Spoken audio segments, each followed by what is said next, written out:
Alhamdulillah, wassalatu wassalamu ala Rasulillah Sayyidina Muhammad ibn Abdullah wa ala alihi wa sahbihi wa man wala wa la hawla wa la quwwata illa billah. Rabbi shrah li sadri wa yassir li amri wahlul 'uqdatan min lisani yafqahu qawli. Amin. Bismillah, ma sya'allah, la yasuqul khaira illallah. Bismillah, ma sya'allah, la yasrifus su'a illallah. Bismillah, ma sya'allah, ma kana min ni'mah faminallah. Nabi Muhammad adalah salah satu mukjizat terbesar bagi Rasulullah sallallahu alaihi wasallam. Bahkan sebagian ulama mengatakan bahwa mukjizat Nabi Isra Mi'raj adalah mukjizat yang terbesar kedua setelah yang pertama mukjizat Al-Qur'an. Mukjizat terbesar kedua yaitu Al-Isra wal Mi'raj, satu keajaiban mukjizat yang luar biasa. Salah satu peristiwa yang paling istimewa dari perjalanan kehidupan Nabi kita Muhammad sallallahu alaihi wasallam. Satu malam peristiwa yang Allah menunjukkan kepada alam semesta betapa mulianya Nabi kita Muhammad sallallahu alaihi wa alihi wasallam. Malam Isra Mi'raj, malam di mana Allah menunjukkan bahwa Nabi kita Muhammad adalah khairu khalqillahi kullihim. Nabi Muhammad adalah sebaik-baiknya makhluk Allah. Tidak ada makhluk yang lebih mulia daripada Nabi Muhammad sallallahu alaihi wasallam. Ketika pada malam Isra Mi'raj,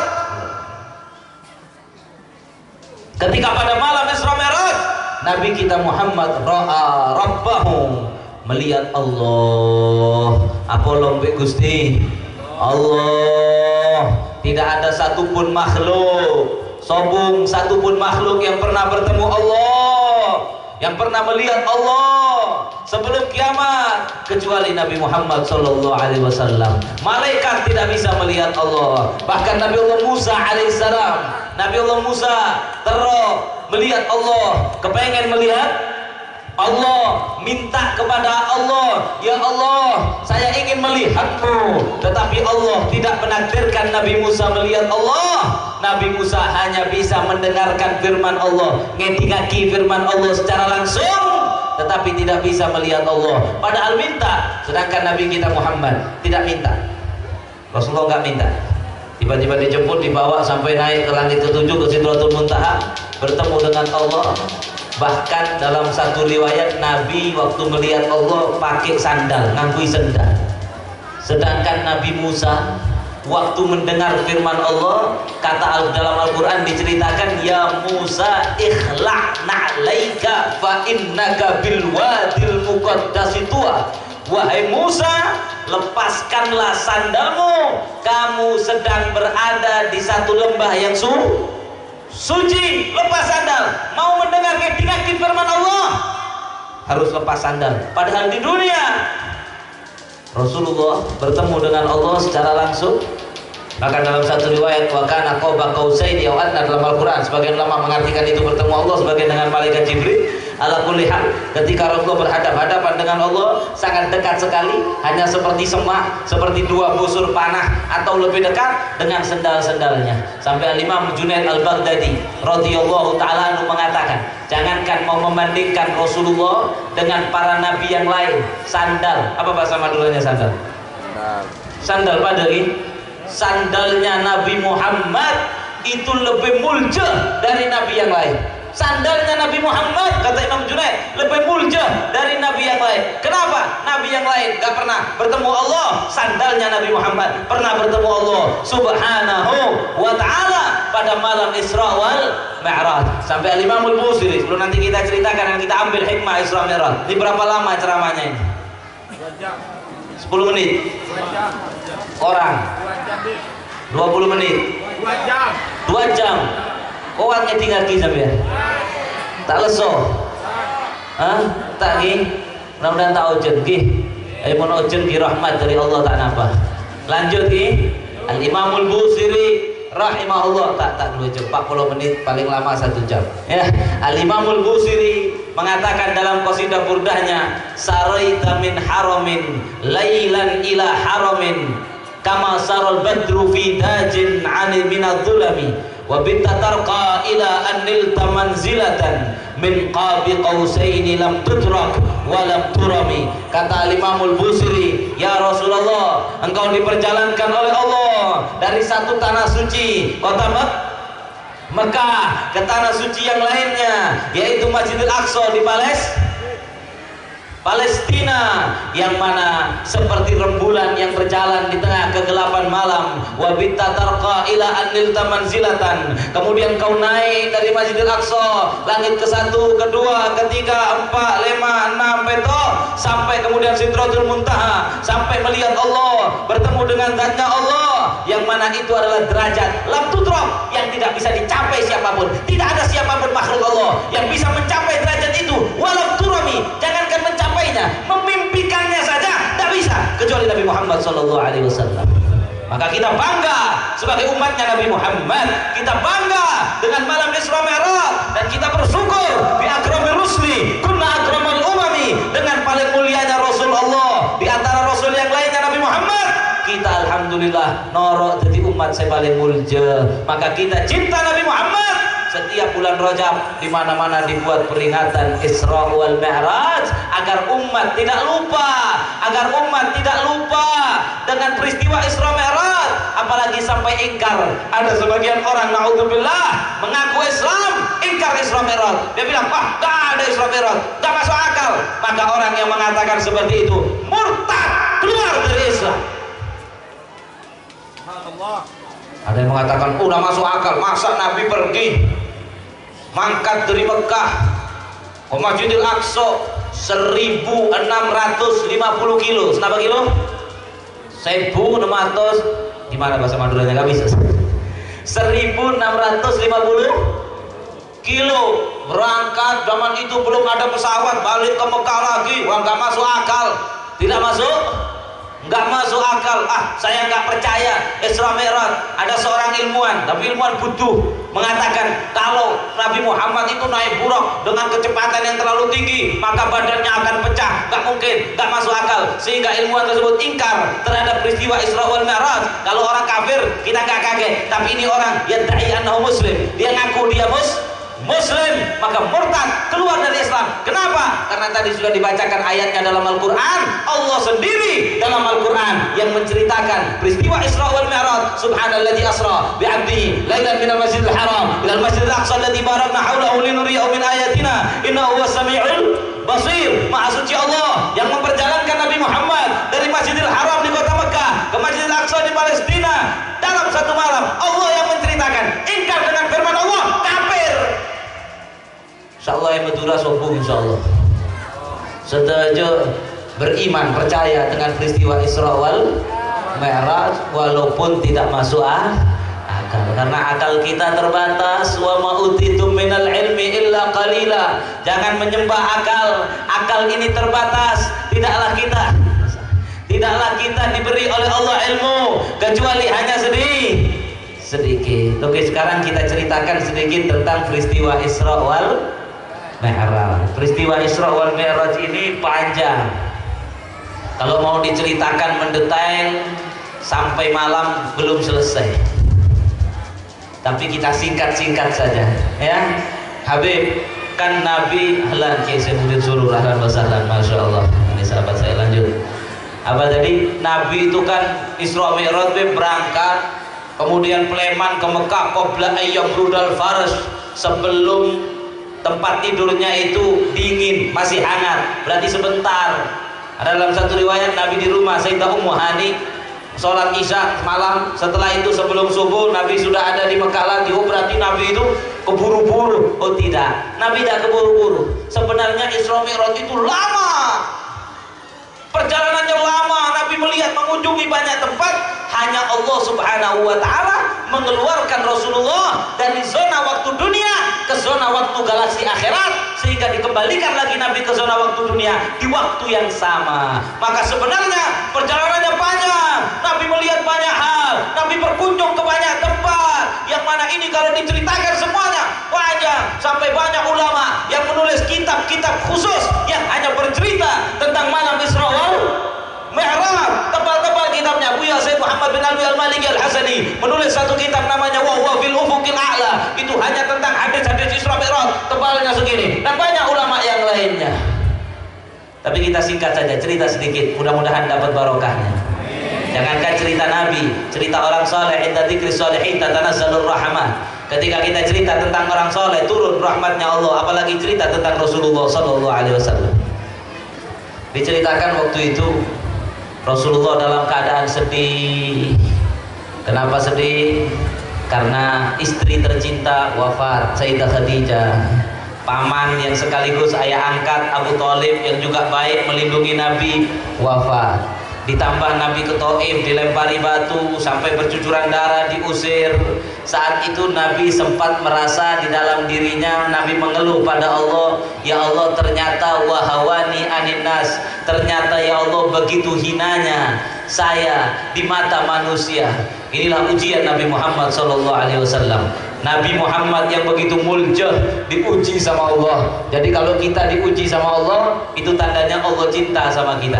Idza ahabballahu 'abdan ibtalah. Allah kalau cinta kepada seorang hamba, diuji oleh Allah Subhanahu wa ta'ala. Diuji Nabi Muhammad, dimusuhi, dicaci maki, dilempari batu, diusir.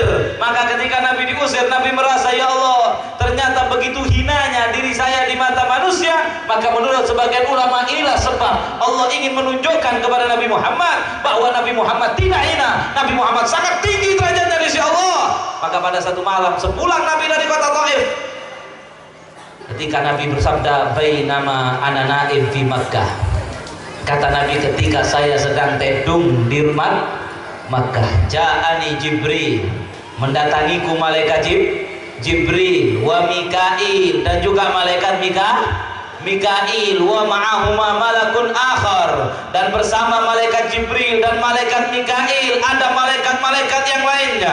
Tiba-tiba datang malaikat Jibril, datang malaikat Mikail, datang malaikat-malaikat yang lainnya. Dibangunkan Nabi Muhammad sallallahu alaihi wasallam. Ini Nabi Muhammad mohon sampeyan tedung, dibangunkan binikna, putrana. Nabi Muhammad tidur, dibangunkan malaikat Jibril. Apakah bisa malaikat manusia biasa dibangunkan malaikat? Ya paling tidak kalau kita nanti dibangunkan malaikat maut waktu ajal sampai. Rasulullah didatangi malaikat Jibril, malaikat Mikail, dan ada malaikat yang mengawal banyak.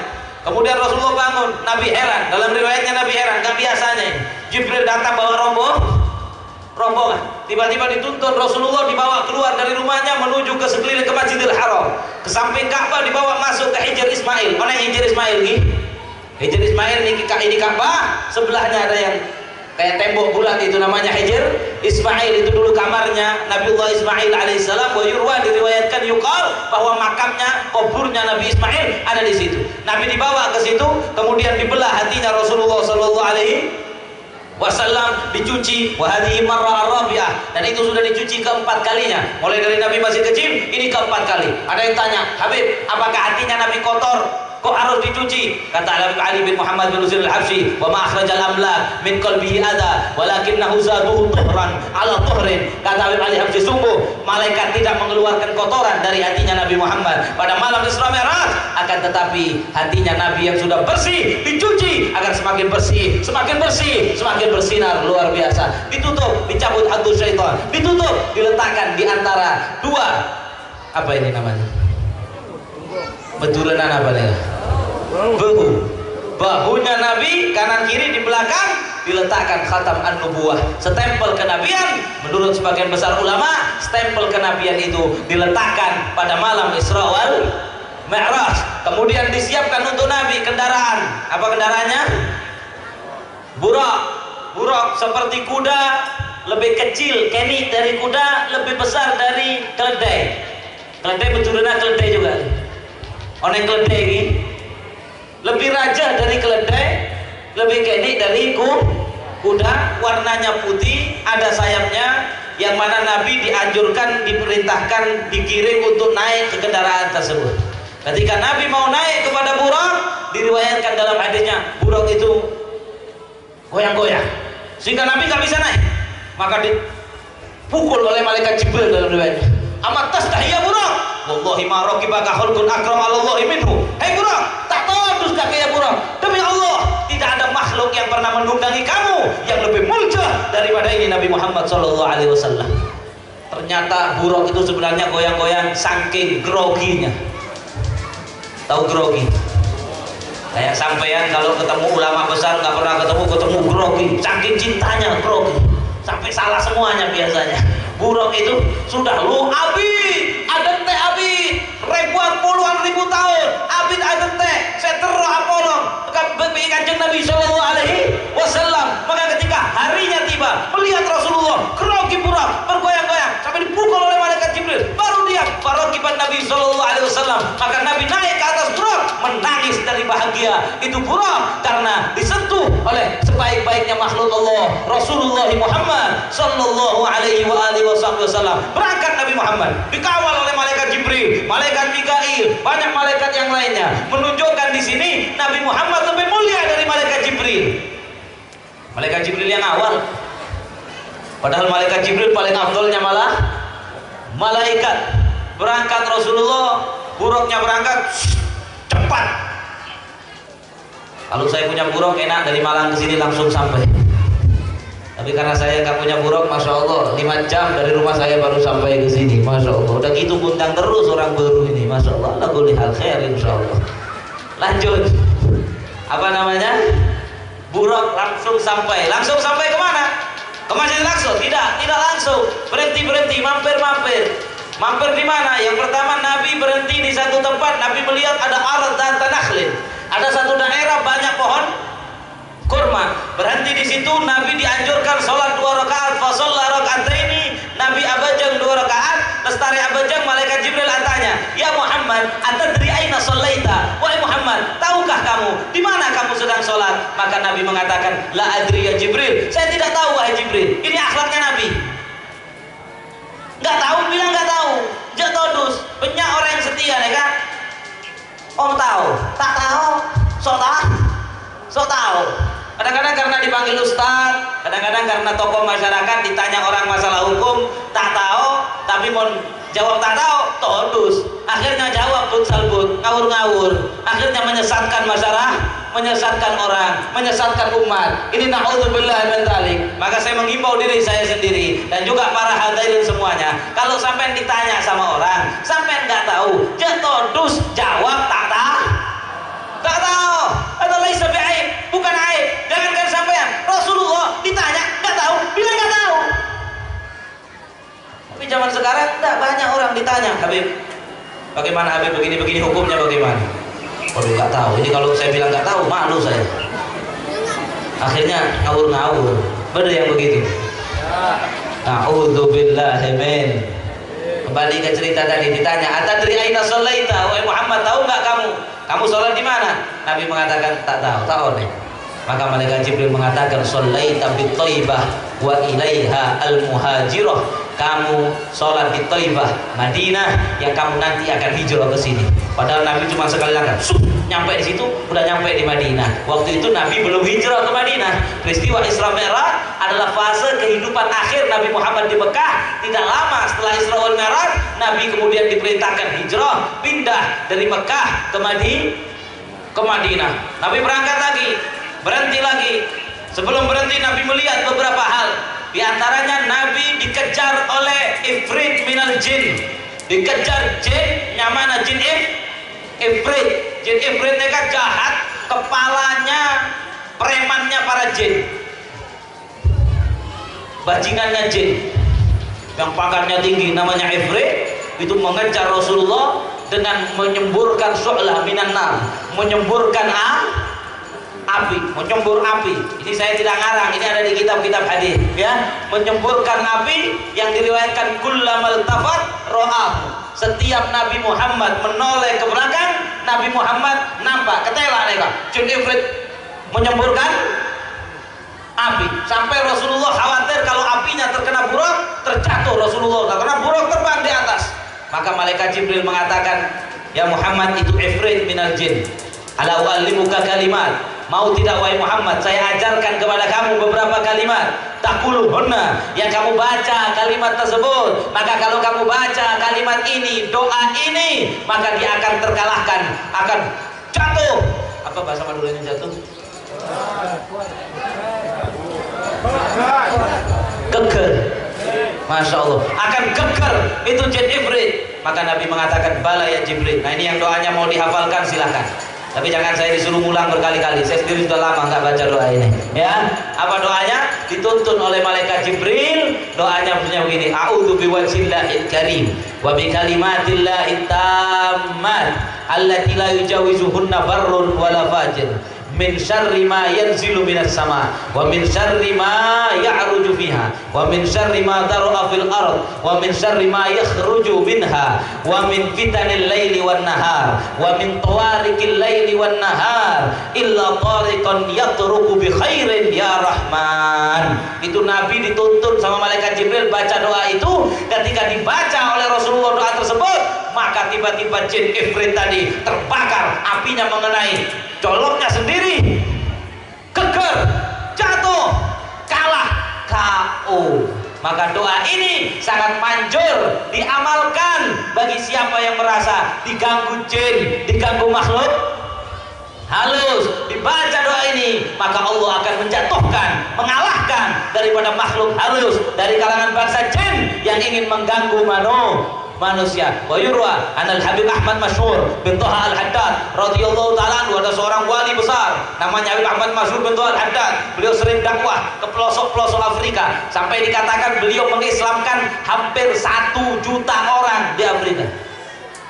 Ada di sini yang pernah mengislamkan 1 juta orang? Islamkan diri sendiri masih. Ala kulli hal, Habib Ahmad Masyhur menceritakan dalam perjalanan beliau ke Afrika satu desa. Beliau masuk ke satu desa, kata beliau mau diserang oleh satu kampung dari kalangan jin. Ada jin-jin kafir, satu kampung mau mengeroyok Habib Ahmad Masyhur bin Thaha Al-Haddad. Ini di kitab yang beliau tulis, beliau ceritakan. Ketika mau dikeroyok, bingung ini Habib Ahmad Masyhur. Beliau tiba-tiba teringat doa yang diajarkan malaikat Jibril kepada Rasulullah pada malam Isra Mi'raj. Doa yang tadi itu, a'udzubillahi wajhillahil karim wa bi kalimatillahit tammat allati la yujawizuhunna barrun wala fajir. Beliau ingat, langsung beliau baca doa itu, dan kata beliau setelah baca, saya lihat itu satu kampung dari jin yang mau mengganggu saya hilang semuanya, lari semuanya, buruh, kabih, dan selama saya di kampung itu nggak kelihatan sama sekali. Kayak saya juga nggak kelihatan karena nggak bisa lihat. Beda dengan beliau yang diberi kelebihan oleh Allah Subhanahu. Intinya doa ini luar biasa. Lanjut, Nabi dari atas buruk melihat kejadian-kejadian banyak. Yang kejadian-kejadian ini adalah bocoran untuk kita dari kehidupan akhirat. Tahu bocoran? Jadi maksudnya gini, kita kan nggak pernah lihat akhirat, nggak tahu nasibnya orang di akhirat bagaimana, melihat kan tidak pernah. Rasulullah melihat, kemudian cerita kepada kita. Ini penting agar kita bisa tahu, oh nasibnya orang yang begini, oh yang begini, agar kita hati-hati. Nih, Nabi melihat beberapa pemandangan yang menyeramkan. Di antaranya Nabi melihat ada orang waktu di atas buruk dalam perjalanan Isra. Nabi melihat Isra itu dari Mekah ke Masjidil Aqsa, Mi'raj itu dari Masjidil Aqsa ke langit 1, 2, 3, 4, 5, 6, 7 sampai Sidratul Muntaha, sampai bertemu Allah, Mi'raj. Jadi Isra dan Mi'raj. Isra dalilnya di surat Al-Isra ayat pertama, Mi'raj dalam Al-Qur'an diceritakan di surat An-Najm ketika Allah berfirman, "Wan najmi idza hawa ma dhalla sahibukum wa ma ghawa wa ma yantiqu 'anil hawa in huwa illa wahyun yuha 'allamahu syadidul quwa" sampai laqad ra'a min ayati rabbil kubra. Itu dalilnya Mi'raj dalam Quran. Jadi Isra wal Mi'raj ada di dalam Al-Quran. Yang mengingkari itu, naudzubillah, bisa dianggap ingkar terhadap Al-Quran. Nabi melihat ada orang-orang minta maaf, orang-orang ini gak pakai baju.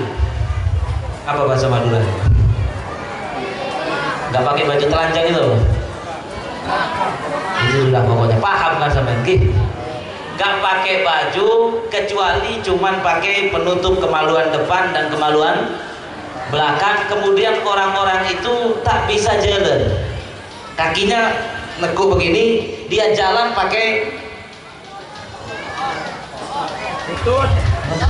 sambil saya belajar bahasa Madura, kokon,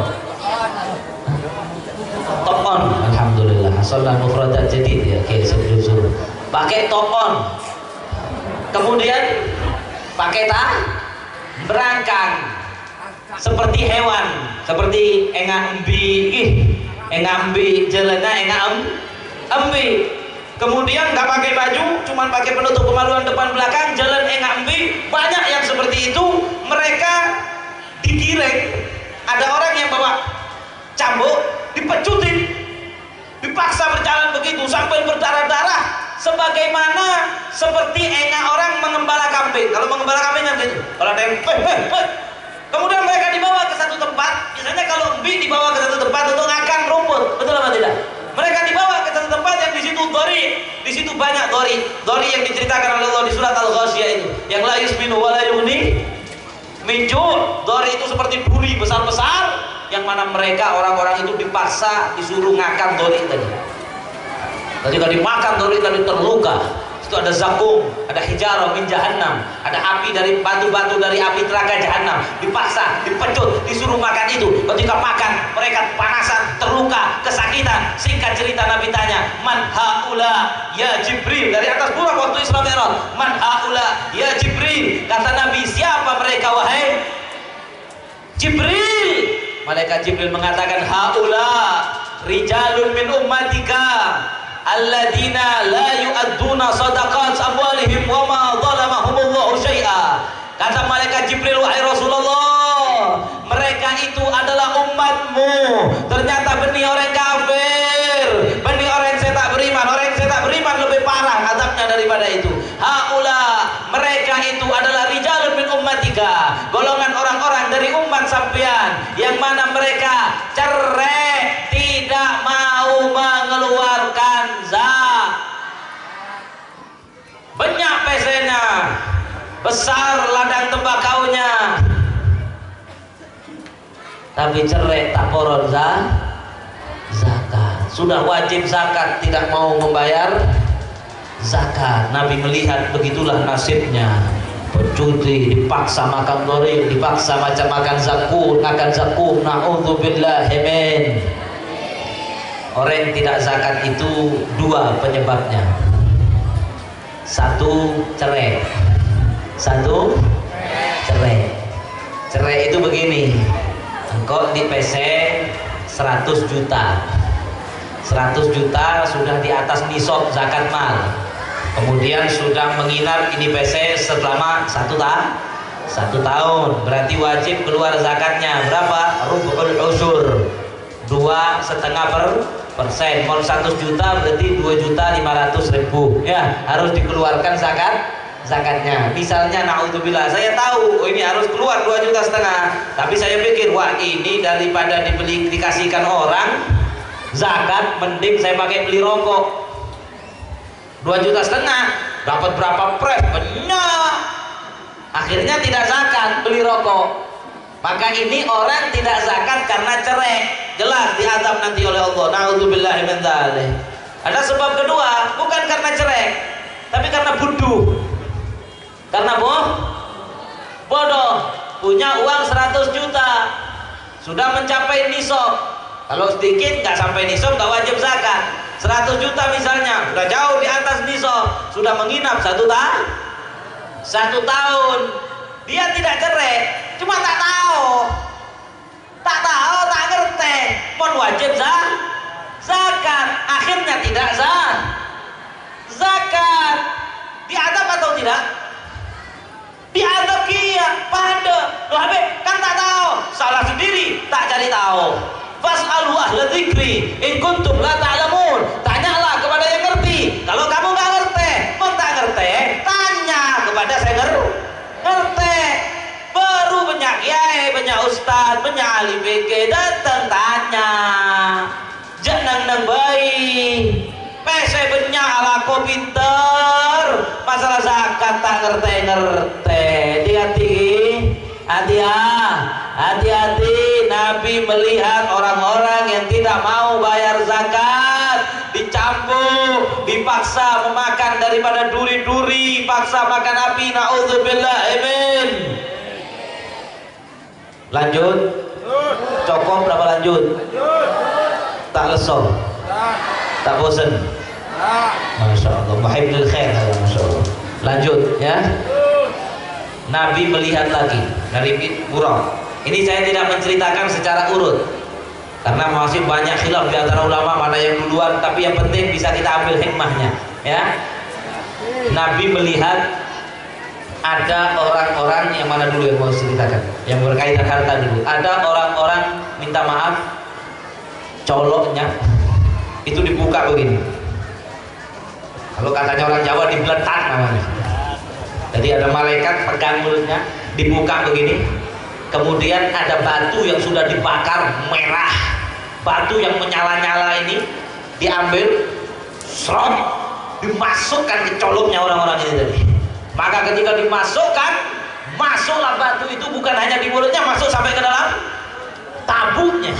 Ketika masuk di dalam tabuknya, waduh, apa yang namanya? Bayangkan, kalau kita kena rokok di luar kulit saja sakitnya begini. Ini gimana ini? Api batu yang merah menyala dengan api dipaksa dicecalkan seperti sapi kalau dilogok air itu. Ini dilogok pakai batu api neraka, masuk ke dalam tabungnya. Waduh, kesakitan, teriak-teriak. Mohon maaf, sampai dalam riwayatnya sebagian keluar dari tempatnya buang air itu. Kesakitan, mereka teriak-teriak kesakitan. Begitu sudah berhenti, dipegang lagi, dibuka lagi mulutnya, masukkan lagi. Naudzubillah min dzalik. Nabi tanya, man haula ya Jibril, siapa mereka wahai Jibril? Malaikat Jibril mengatakan, haula rijalun min ummatika alladzina ya'kuluna amwalal yatama zulman innama ya'kuluna fi butunihim nara wa sayaslawna sa'ira. Kata malaikat Jibril, wahai Muhammad, mereka adalah orang-orang dari umatmu yang dahulunya makan PCH-nya anak yatim.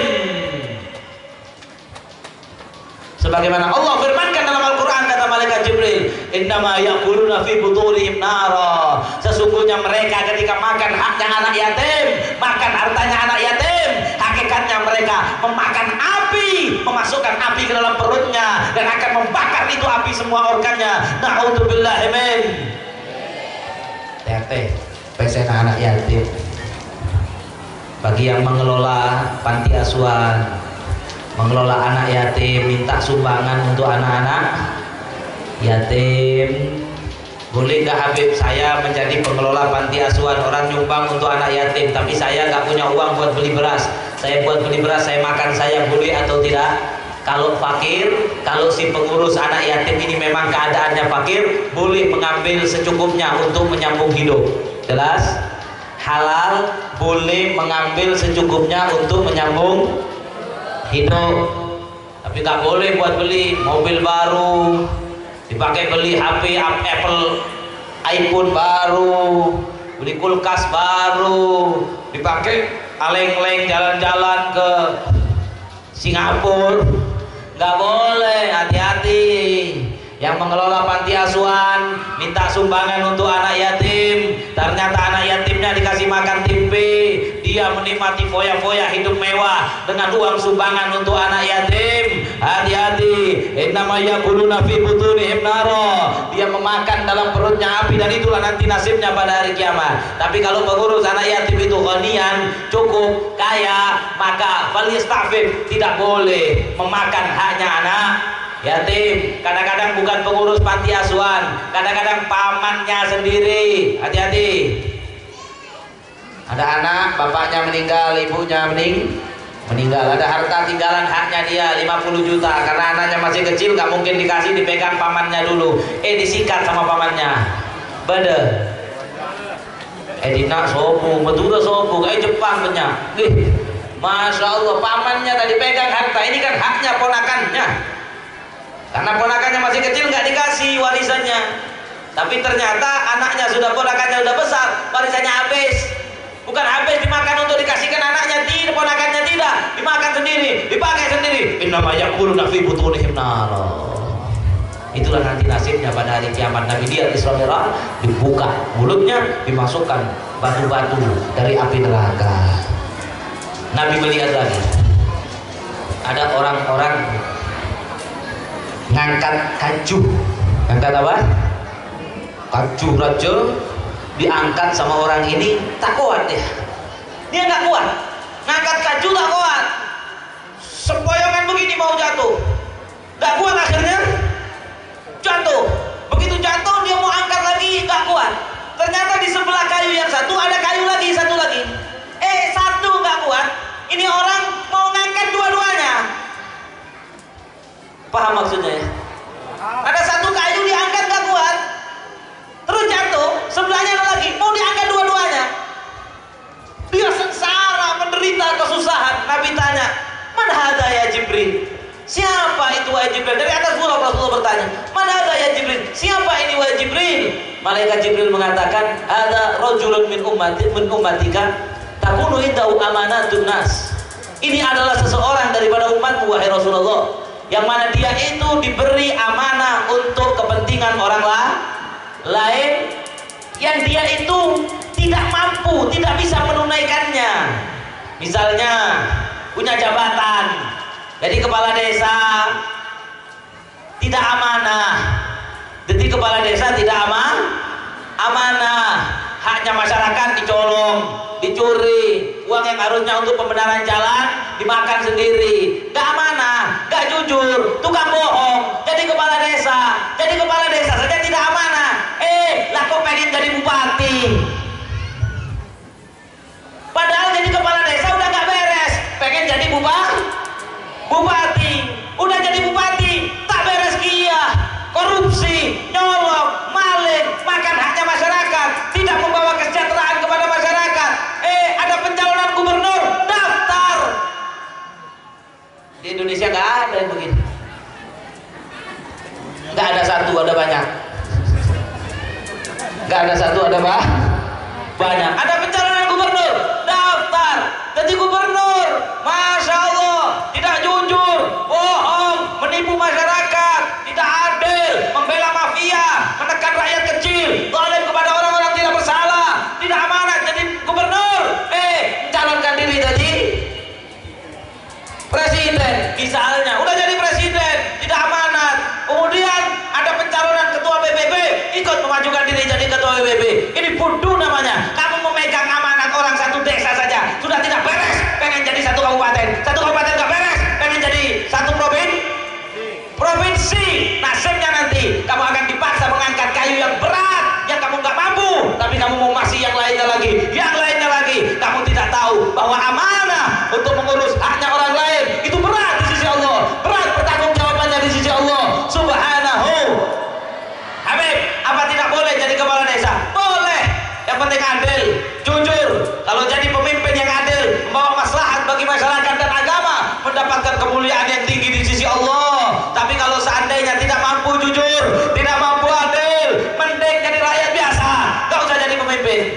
Penting selamat di akhirat, penting selamat yang penting selamat ma min abdin, qala Rasulullah sallallahu alaihi wasallam, ma min abdin yastar'ihi Allahu ra'iyatan yamutu yauma yamutu wa huwa ghasun an ra'iyatihi fal jannatu alaihi haram. Hadisun sahih rawahu Bukhari wa Muslim. Nabi bersabda, tidaklah seorang hamba diberi kepercayaan oleh Allah untuk memegang amanah, memimpin sebuah masyarakat, maupun itu misalnya desa atau RT atau apapun, memimpin masyarakat, kemudian dia curang, kemudian dia nyolong, kemudian dia mengambil haknya masyarakat, dia tidak jujur, kemudian ketika saat itu mati, kita tobat, maka ketika dia mati, dia dalam keadaan statusnya diharamkan oleh Allah masuk surga, haram masuk surga. Na'udzubillahi min, sudah dijauhkan oleh Allah. Lanjut sedikit lagi. 40 menit sudah. Saya kalau ceramah saya waktu, kalau nggak gitu takut bablas. Udah kita cerita Isra saja, Mi'rajnya nanti lain waktu. Ya, ini khusus Isra. Nabi melihat lagi ada orang-orang, naudzubillah min dzalik, orang-orang yang berjalan perutnya, tabuknya raja litul buyut dalam hadisnya. Perutnya itu enak compok besarnya, enak bungkuk, sehingga orang ini nggak bisa berdiri. Dia kesakitan, kejang-kejang, dan tabuknya yang raja itu transparan, terlihat dari luar. Isinya apa? Isinya di dalamnya hayat wa aqarib. Di dalam perutnya itu ternyata banyak ular, banyak kalajengking. Kalajengking betulanan apa? Kalajengking onengki. Kalajengking, ular di dalam perutnya yura, terlihat dari luar. Rasulullah lihat ini waktu Isra Mi'raj. Nabi tanya, model mereka teriak-teriak kesakitan. Sakit. Digigit ular itu sakit, bukan digigitnya tapi racunnya ketika menyebar di tubuh. Waduh, kejang-kejang. Ini bayangkan ada orang dalam perutnya ular, tapi kalau gitu ya mati orangnya. Ini akhirat, la mauta fil akhirah, matene kayak dunya. Mon depa akhirat tak ada mate boleh, mate sekali. Oh di akhirat, oh di terus sakit di sakit, nggak bisa mati. Maka ketika dia di dalam perutnya banyak ular, disengat di dalam, dia kesakitan, kejang-kejang, engak orang kesurupan, engak bukan kesurupan, seperti orang kesurupan. Nabi tanya sama malaikat Jibril, man haula ya Jibril, siapa mereka wahai Jibril? Malaikat Jibril mengatakan itu adalah alladzina ya'kuluna riba la yaqumuna illa kama yaqumul ladzi yatakhabbathu syaitanu minal mas, di surat Al-Baqarah. Ya, kata malaikat Jibril, ya Rasulullah, itu adalah orang-orang yang makan riba. Yang mana kata Allah dalam Al-Quran, orang yang makan riba tidak akan bangkit pada hari kiamat, kecuali bangkitnya engak orang kesurupan. Ternyata kalau ayat itu digabungkan dengan hadis ini, engak orang kesurupan karena kesakitan, karena di dalam perutnya banyak makan riba. Orang makan riba rentenir. Kalau di Jawa bilang bang dedel, di sini apa namanya? Kudu akil PC apa dulu apa? Kudu PC. Memberi pinjaman orang 1 juta, kembalinya harus 1.200.000. Sekarang beda hanya boleh pinjol, pinjaman online. Halal napa haram? Halal napa haram? Haram. Yang mengatakan halal hati-hati, bisa murtad sampai. Karena ini haram binasul Quran. Rentenir kudu aki PC, pinjamkan orang 1 juta, kembalinya 1.500.000. Kalau terlambat bayar bisa naik 2 juta. Terlambat lagi 2.500.000. Maka orang yang makan riba bukan yang pinjam haram, tapi tidak terhitung makan riba. Yang makan riba itu yang memberi pinjaman, paham gitu? Kok misalnya, saya memberi pinjaman, misalnya coba ke Saifuddin Surur, saya beri pinjaman 1 juta. Saya bilang sama Kiai Saifuddin Surur, Kiai 1 juta harus kembali 1.500.000. Akhirnya sama beliau dikembalikan 1.500.000, 1 juta uang saya kembali, yang 500 ini ribanya. Kullu qardin jarra naf'an lil muqrid fa huwa riba. Setiap utang piutang yang mengharuskan yang utang membayar lebih, itu namanya riba. 500.000-nya ini riba. Saya pinjamkan Kiai Saifuddin 1 juta, kembalinya 1.500.000. 500.000-nya saya belikan beras, dimasak sama istri saya makan. Itu namanya makan riba. Understand? Paham nih? 500.000-nya saya makan. Jadi dalam konteks ini yang makan riba saya, Kiai Saifuddin tidak makan riba. Contohnya Insyaallah saya nggak makan riba, insyaallah dijauhkan oleh Allah Subhanahu wa taala. Kemudian tidak makan riba, tapi dosa juga, haram karena transaksi seperti itu, tapi tidak minal kabair. Yang dosa besar yang makan ribanya, karena dia al-zalim. Yang pinjam itu statusnya mazlum walaupun haram.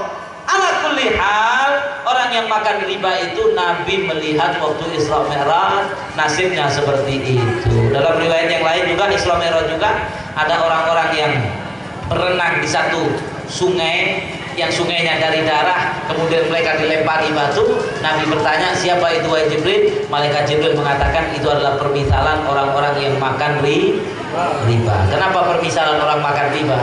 Ibarat orang tadi PC, orang sobung PC, itu ibarat orang yang berenang di laut darah, udah berenang di laut darah, dilempari batu pakai bunganya tadi. Udah orang nggak punya uang, butuh PC, perlu PC, pinjam, udah gitu dipukul dengan bayarnya harus lebih. Jahat tak jahat? Jahat. Udah lanjut lagi sedikit. Nabi melihat lagi ada orang-orang yang kepalanya dipukul sendiri dengan, nah ini sering dengar, harus diulang terus tapi kepalanya dipukul sendiri dengan batu, dipukul batu sampai kepalanya luka keluar darah sampai pecah. Ketika kepalanya pecah, hancur, dikembalikan kepalanya utuh lagi, diambil batu lagi, dipukul lagi sampai pecah lagi, dia berteriak sakit tapi dipukul. Nabi tanya, man haula ya Jibril, sera mereka itu wahai Jibril. Malaikat Jibril mengatakan, haula rijalun min ummatika alladzina tatazagalu rusuhum 'anis salatil maktubah. Wahai Rasulullah, mereka adalah sekumpulan umatmu yang dulu cetaknya sengkah, malas untuk abajeng 5 bekto, sengkah sampai meninggalkan sholat, sampai tak abajeng. Sobu sengkah, ngantuk, teduh. Libur hari ini nggak sholat subuh. Enaknya libur, pengen sekolah. Libur.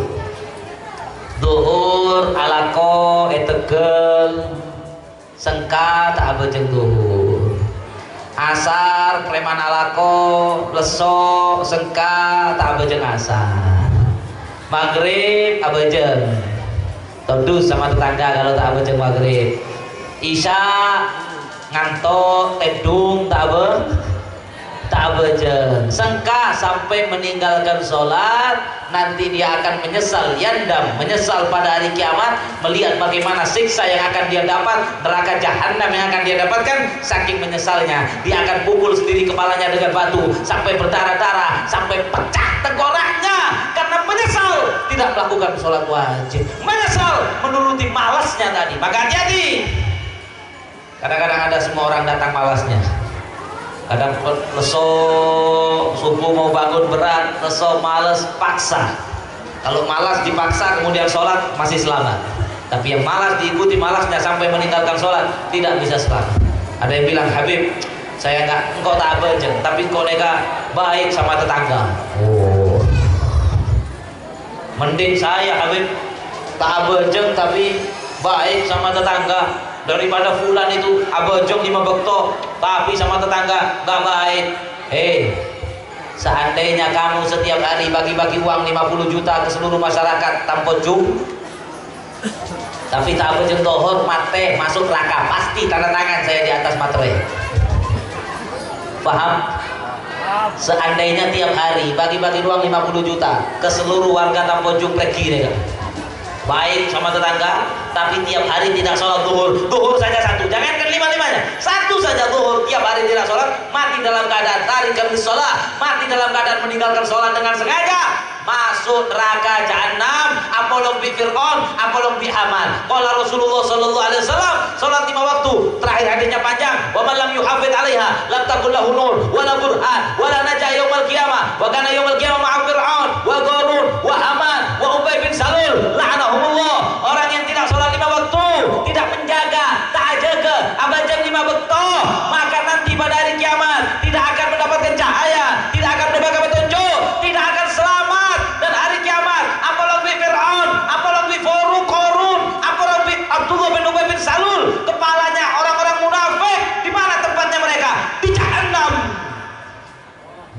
jahanam, neraka yang paling dahsyat adabnya. Itulah tempatnya tarikus sholah, orang seta abejeng. Mudah-mudahan tidak ada satupun di antara kita yang meninggalkan sholat. Tidak ada anak-anak kita, keturunan kita yang meninggalkan sholat 5 waktu. Zaman sekarang bahaya. Orang tak abejeng dianggap biasa zaman sekarang. Betul tak betul? Mau Madura insya Allah tidak. Tapi kalau saya lihat di tempat saya, naudzubillah, orang tak abejeng biasa, tak abejeng zuhur biasa, tak abejeng maghrib biasa. Seakan-akan keni, tak abejeng itu seakan-akan keni. Padahal itu min akbaril kabair. Bahkan ada satu orang datang ke Nabi Allah Musa alaihissalam, ya Nabi Allah, atabtu dzamban, wahai Nabi Allah, saya telah melakukan dosa besar. Kalau saya mau tobat, kira-kira diterima atau tidak tobat saya? Nabi Musa tanya, apa dosamu? Kata seorang tadi mengatakan, ya Nabi Musa, dulu saya senang, suka kepada satu perempuan, tapi perempuannya nggak mau sama saya. Cinta bertepuk sebelah tangan. Kemudian karena dia nggak mau, saya tetap tidak mau. Saya marah, saya bunuh perempuan tadi. Naudzubillah min dzalik. Setelah saya bunuh, saya zinai mayatnya. Maka mendengar itu Nabi Musa langsung berdiri mengatakan, keluar kamu dari rumah saya. Kamu jangan di sini. Saya takut kalau laknat Allah, murka Allah turun, saya kena nanti tempiasnya. Keluar, keluar, keluar. Orang apa kamu melakukan dosa sebesar itu? Ketika keluar, malaikat Jibril turun mengatakan, ya Musa. Ada satu riwayat. Ini ada di Majmu' kalamnya Habib Zaid bin Smith riwayat ini. Wahai Musa, tahu enggak kamu wahai Musa, ada orang yang dosanya lebih besar dari dosanya orang itu tadi. Nabi Musa tanya, man ya Jibril, siapa wahai Jibril? Udah besar dosanya, udah dibunuh, disinai mayatnya. Kata malaikat Jibril, man tarokas sholah amidan muta'ammidan. Orang yang secara sengaja, betul-betul sengaja meninggalkan sholat wajib, itu lebih jahat di mata Allah dari orang itu tadi. Tapi zaman sekarang, naudzubillah, orang yang tak abejeng dianggap ya biasa. Kenapa jahat? Karena sesungguhnya diciptakan manusia tujuannya untuk ibadah. Ibadah yang utama apa aja 5 waktu. Tujuan utama tidak dilakukan, itu adalah kriminal terbesar. Maka mudah-mudahan anak-anak kita dijadikan muqimin alis sholat, mengerjakan sholat semuanya. Tidak ada di antara anak keturunan kita yang meninggalkan sholat, yang nanti akan celaka dan akan menderita pada hari kiamat. Berapa menit ini? Oh, sampai mati, hilang anunya, waktunya. Ala kulli hal, sudah saya cukupkan. Sebenarnya masih banyak lagi ya. Sampailah Nabi, singkat cerita, Nabi berhenti di satu tempat namanya Baitul Laham. Sebelumnya berhenti di tempat namanya Tur Sina, tempat Nabi Musa mendapat firman Allah. Berhenti lagi di Baitul Laham, haitsu wulida Isa bin Maryam, tempat lahirnya Nabi Isa, sampai kemudian Rasulullah depak Masjidil Aqsa. Sampai di Masjidil Aqsa diikat buraq di satu tempat, Nabi masuk. Ini penutup, setelah ini selesai ceramahnya ya. Nabi masuk ke Masjidil Aqsa. Sampai di dalam Masjidil Aqsa kosong, nggak ada orang, sobung orang, kecuali Rasulullah, malaikat Jibril, malaikat Mikail, dan beberapa malaikat yang mengawal tadi. Kemudian Nabi abejeng tahiyatul masjid. Makanya jangan tinggal abejeng tahiyatul masjid. Kata Nabi, uqtul masajid haqqah, berikanlah masjid haknya masjid. Rokatani qabla an tajlis, 2 rakaat sebelum tujuh. Rasulullah abajang tahiyatul masjid. Ternyata begitu Rasulullah lestari abajang tahiyatul masjid, tiba-tiba Masjidil Aqsa di Palestina ini tengah malam, yang mana tadinya kosong, sobung orang, tiba-tiba banyak orang, full baina raki'in wa sajidin, semuanya banyak orang lagi sholat abajang tahiyatul masjid kabeh. Berdasi ruku, berdasi sujud. Setelah selesai tahiyatul masjid, tiba-tiba dikumandangkan azan, Allahu Akbar, Allahu Akbar, asyhadu an la ilaha illallah, sampai selesai. Kemudian fauqimatis shalah, qomat, Allahu Akbar, Allahu Akbar, la ilaha illallah, Muhammad Rasulullah, hayya 'alas shalah, hayya 'alal falah, qad qamatis shalah, qad qamatis shalah, Allahu Akbar, Allahu Akbar, la ilaha illallah. Selesai qomat, berbaring bersaf-saf mau sholat, itu full satu Masjid Aqsa. Nabi nggak tahu siapa mereka.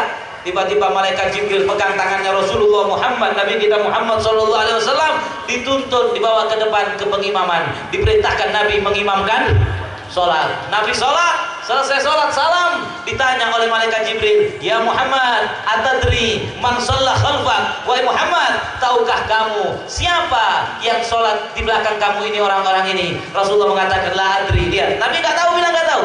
La adri ya Jibril, saya nggak tahu ya Jibril. Kata malaikat Jibril, kullu nabiyyin ba'athahullah. Yang sholat di belakang kamu adalah semua nabi yang pernah diutus oleh Allah. Allah hidupkan lagi. Ulama ada yang mengatakan rohnya saja, kecuali Nabi Isa, karena Nabi Isa masih hidup. Makanya dikatakan siapa Nabi yang juga sahabat. Ada pertanyaan dulu, Nabi tapi sahabat, Nabi tapi dia sahabatnya Rasulullah. Siapa? Nabi Isa. Karena Nabi Isa itu pernah bertemu Rasulullah fi hayatin Nabi, di masa hidupnya Nabi di dunia, beriman kepada Nabi, wa mata alal iman, sesuai kriterianya sahabat. Kapan Nabi Isa ketemu Rasulullah? Malam Isra Mi'raj.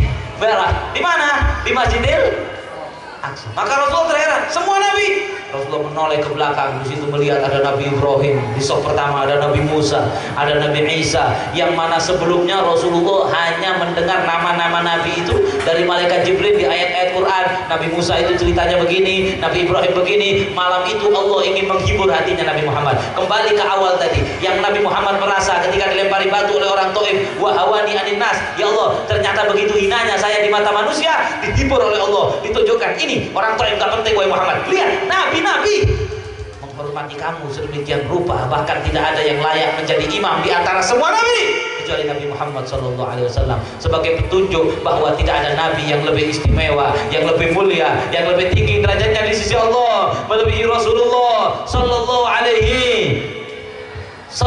alaihi wasallam. Dan situ terjadi, kalau mau saya ceritakan panjang, ada dialog, obrolan diceritakan di kitab Al-Anwarul Bahiyah fil Isra wal Mi'raj Khairul Bariyah karya Buya Sayyid Muhammad bin Alwi Al-Maliki, mengenai perbincangan antara Rasulullah dengan para nabi-nabi yang lainnya di Masjidil Aqsa. Di antaranya membahas masalah kiamat. Ini penting, satu saya sampaikan, membahas masalah kiamat. Jadi ketika para nabi saling bertanya satu sama lain, kamu tahu kapan kiamat? Semua nabi mengatakan la ilma li biha, saya nggak tahu, engkau tak tahu, engkau tak tahu. Jadi mon bedeng orang zaman sekarang mengatakan kiamat tahun sekian, itu pasti bohong. Kan ada kadang-kadang, dulu Mama Loreng mengatakan kiamat 2000 berapa dulu, udah lewat, ternyata nggak jadi kiamat. Ada orang mengatakan menurut saya kiamat itu nanti 2045. Hei, saya lah kakek. Nabi tak oneng, Nabi Musa tak oneng, Nabi Ibrahim tak oneng, Rasulullah tak oneng. Allah berfirman, wa yas'alunaka 'anis sa'ati ayyana mursaha qul 'ilmuha 'inda rabbi la ya'lamuha illa hu. Wahai Muhammad, mereka bertanya kepada kamu, kapan kiamat? Maka jawablah wahai Muhammad, yang tahu kiamat hanya Allah, tidak ada yang tahu kecuali Allah. Jadi kalau ada orang sekarang mengatakan, oh kiamat sudah kurang 5 tahun, bohong.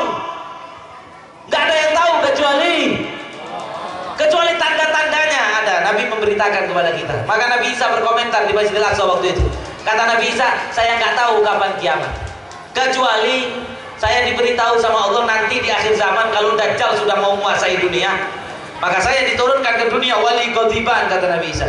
Saya diberi satu senjata khusus sama Allah. Maka saya masuk ke Masjidil Aqsa ini. Kemudian ketika Dajjal mau menyerbu dan pasukannya Masjidil Aqsa, saya keluar, dan ketika idza rohani Dajjal melihat saya, yadubu kama yadubur rasos, Dajjal mencair kesaktiannya, mencair daripada kehebatan-kehebatannya sebagaimana besi atau timah yang dipanaskan kemudian menjadi cair. Dajjal lari, saya kejar sampai ke tempat namanya Babul Lut, saya pukul dengan senjata yang saya diberikan Allah, maka mati. Saya bunuh Dajjal pada waktu itu. Di itu tempat namanya Babul Lut, sampai sekarang ada itu tempat namanya Babul Lut di Palestina. Maka itu diantara apa yang dibicarakan oleh Rasulullah dan para nabi yang lain di Masjidil Aqsa. Singkat cerita, Nabi keluar, udah mau saya tutup ceramahnya, kan saya lanjutkan. Nanti kalau ada diundang Isra Mi'raj, kalau nggak salah ada lagi sini sambungannya, ya. Nabi keluar dari Masjidil Aqsa, sama malaikat Jibril dipegang tangan kanannya, malaikat Mikail pegang tangan kiri, Nabi naik ke atas satu batu. Jadi perlu kita ketahui, buraq itu menurut yang paling masyhur dan paling tepat hanya dipakai dalam perjalanan Isra, faqat Isra saja. Mi'raj tidak naik buraq. Jadi buraqnya parkir di Masjidil Aqsa. Nanti Nabi kembali dari langit ke Masjidil Aqsa dulu, tidak kembali ke Mekah. Kembali ke Masjidil Aqsa, naik buraq lagi dari Masjidil Aqsa ke Mekah. Akan tetapi dari Masjidil Aqsa naik ke langit tidak naik buraq. Menurut riwayat yang paling kuat, tapi dipegang tangan kanannya malaikat Jibril, tangan kiri malaikat Mikail. Habib, apakah malaikat bisa terbang? Bisa. Wujud aslinya malaikat Jibril itu ra'aitu Jibril wa lahu sittu mi'ati janahin. Kata Nabi, saya melihat malaikat Jibril, sayapnya ada 600 malaikat Jibril saja. Dipegang, naik Rasulullah dari satu batu ya yang diinjak oleh Nabi. Batunya itu sampai sekarang ada di Palestina. Yang kalau sampai lihat di foto-foto itu ada bangunan yang ada kubahnya kuning, itu bukan Masjidil Aqsa. Yang difoto yang masjid yang kayak masjid kubahnya kuning, Kubah Sakhra, itu bukan Masjidil Aqsa, tapi itu adalah bangunan monumen tempat di mana isinya bangunan itu ya batu yang Nabi waktu mau Mi'raj, Nabi berdiri di situ. Ya, kemudian Nabi naik memulai perjalanan Mi'raj yang tidak bisa saya ceritakan karena sudah 1 jam ceramahnya. Neser saya ngedingaki. Terus mudah-mudahan ada manfaatnya. Mudah-mudahan kita bisa ambil manfaat, bisa kita ambil hikmah daripada apa yang kita kenang sedikit dari perjalanan Isra Nabi kita Muhammad sallallahu alaihi wasallam, dan mudah-mudahan kita dijauhkan oleh Allah dari nasib orang-orang yang celaka yang dilihat oleh Nabi ketika Nabi melakukan perjalanan Isra Mi'raj. Mulai tadi orang yang tidak mau bayar zakat, kita dijauhkan dari orang-orang begitu. Orang yang makan haknya anak yatim, orang yang dikasih amanah tidak bisa amanah, akan tetapi memaksa ingin amanah yang lebih besar. Orang yang saya makan riba, orang yang saya tabajeng, sebenarnya banyak lagi. Ada ceritanya orang zina, orang selingkuh. Kita dijauhkan oleh Allah dari itu semuanya, dijauhkan oleh Allah dari itu semuanya. Dijaga diri kita, anak-anak kita insya Allah ya dijauhkan daripada itu semuanya, sehingga kita diberikan selamat dunia dan akhirat. Amin ya rabbal alamin. Bismillahirrahmanirrahim. Alhamdulillahirabbil alamin. Allahumma salli wa sallim ala sayyidina Muhammadin wa ala alihi wa sahbihi ajma'in. Allahumma ya rabbana ighfir lana wa liwalidina warhamhuma kama rabbawna shighara. Allahumma barik lana fima baqiya min Rajab wa Sya'ban wa ballaghna Ramadan wa inna fihi min as-siyam wal qiyam wa tilawatil Qur'an wa mujadabatil atham. Allahumma ya Rabb ya Rabb ya Rabbal alamin, arina al-haqqa haqqa warzuqna ittiba'ah wa arina al-batila batila warzuqna ijtinabah. Allahumma ij'alna wa dhurriyyatana muqimina lis-shalah wa ij'alna ya Rabb dhurriyyatana ya Rabb lil muttaqina imama ya Rabb ya Rabb ya Rabb ya Rabb ya Rabbal alamin. Allahumma a'izzal islam wal muslimin wa khudhil kafarata wal musyrikin. Allahumma ahlik man bihalakihim salahul islam wal muslimin. Allahumma ahlik ya Allah man bihalakihim salahul islam wal muslimin. Allahumma ahlikil kafarah wal fajara wal zalama wal fasaqah. Allahumma ahlikil kuffar minal yahud wal nasara halkan ajila wa dammirhum kulla mudammarin wa masjidhum kulla mumassakin. Allahumma farrij jama'ahum wa baddid samlahum wa aqlil adadahum. Allahumma arsilil adaba ilaihim min haitsu la yahtasibun. Allahumma ya Allah ya rabbal alamin, waffiq ya Allah wulata umurina ila ma fi izzal islam wal muslimin, ila ma fi khairil bilad wal ibad bi ja'i sayyidil mursalin bi rahmatika ya arhamar rahimin. Allahumma ihfadna ya Allah, Allahumma ihfadna wa ahlana wa barik lana fi hayatina wa barik lana fi ahlina wa barik lana fi auladina wa barik lana fi dhurriyyatina wa barik lana fi ulumina wa barik lana fi buyutina wa barik lana fi sakanatina ya rabbal alamin wa ya khairan nasirin bi rahmatika ya arhamar rahimin. Allahumma ij'alna min ulama'ikal amilin wa min awliyaikal dhakirin wa min ibadikal salihin. Allahumma iftah alaina futuhal arifin wa faqihna fid din wa allimna ta'wil wahdina ila sawa'is sabil warzuqna ilman ladunniyan ya rabbal alamin. Allahumma arzuqna as-sa'adata ad-dunya wal akhirah. Ultuf bina ya rabbana ya latif, ultuf bina ya rabbana warzuqna sa'adata ad-dunya wal akhirah. Rabbana atina fid dunya hasanah wa fil akhirati hasanah wa qina adzaban nar. Allahumma ya muhawwil al-ahwal hawwil halana ila ahsanil hal wa ya muqallibal qulub tsabbit qulubana ala dinik wa ala ta'atik. Allahumma inna nakhafu bika wa nakhafu mimma yakhafu minka wa nakhafu mimma la yakhafu minka. Allahumma ya Allah bihaqqi ma yakhafu minka ya Rabb najjina mimman la yakhafu minka bihaqqi sayyidina Muhammad sallallahu alaihi wasallam wahrusna bi'ainika allati la tanam waknufna bikanafika allati la yuram warhamna biqudratika alaika wa alaina fala tuhlikna fa anta raja'una wa thiqatuna birahmatika ya arhamar rahimin. Wa sallallahu ala sayyidina Muhammadin wa ala alihi wa sahbihi wasallam walhamdulillahi rabbil alamin. Bismillahirrahmanirrahim. Fatihah.